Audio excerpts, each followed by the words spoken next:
ఖజానా మింగేసినట్టు వాళ్ళ వల్లనే ఖజానా దివాలా తీసినట్టు ఇలా మాట్లాడుతూ ఉన్నారు అధ్యక్ష. అప్పులు ఎగ్గొట్టి బ్యాంకుల నిండా ముంచేస్తుంటే వసూలు చేసే ధైర్యం లేని ప్రభుత్వాలు అధ్యక్ష.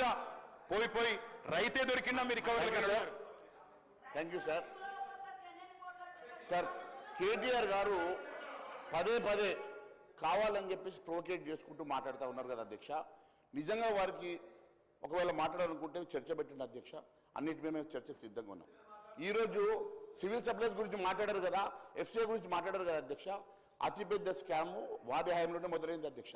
రైస్ మిల్లర్ల దగ్గర వేల కోట్ల రూపాయల ప్యాడీని వారు ప్రొక్యూర్మెంట్ చేయించి వాళ్ళ దగ్గర లంచాలు తీసుకొని వేల కోట్ల రూపాయల ప్రొక్యూర్మెంట్ దగ్గర వాళ్ళ దగ్గర రికవరీ చేయకుండా వాళ్ళు చేసినటువంటి స్కాముల గురించి మాట్లాడదాం అధ్యక్ష. ఇరిగేషన్ గురించి మాట్లాడదామన్నారు కదా, మాట్లాడదాం అధ్యక్ష. కాళేశ్వరం గురించి అన్నారు కదా అధ్యక్ష.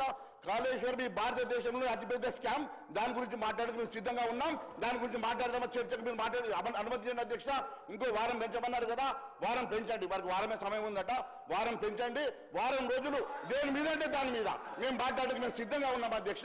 ఈ రకంగా అన్యాయంగా కేంద్ర ప్రభుత్వం గురించి కానీ దేని గురించి మాట్లాడిన ఊరుకునే సమస్య లేదు అధ్యక్ష. దాని మీద చర్చకు పెట్టండి మేము సిద్ధంగా ఉన్నాం. కానీ ఈ రకంగా అబండాలు వేయడం మంచి పద్ధతి కాదు. వారి ఫ్రస్ట్రేషన్ ఉన్నారు కాబట్టి ఎక్కువ మాట్లాడదలుచుకోలేదు అధ్యక్ష. కేటీఆర్ గారు కంక్లూడ్ చేసేసి ఎట్లా చేస్తాం సార్ ఇట్లా మధ్య ఇంటరప్షన్లతో? ఇదేం సార్?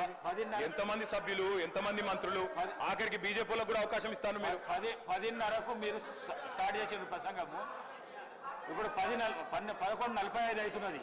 22 నిమిషాలు డిస్టర్బ్ అయింది అధ్యక్ష. హౌస్ ఆర్డర్ లో పెట్టండి సార్, హౌస్ ఆర్డర్ లో పెట్టండి సార్. ఇప్పుడు డిస్టర్బ్ చేస్తే ఎట్లా సార్? హౌస్ ఆర్డర్ లో పెట్టండి సార్. ఎట్లా మాట్లాడతారు? హౌస్ ఆర్డర్ లో పెట్టండి అధ్యక్ష. స్పీకర్ సార్, అధ్యక్ష, అప్పులు ఎగ్గొట్టి బ్యాంకుల నిండా ముంచేస్తుంటేనేమో బడా అధ్యక్ష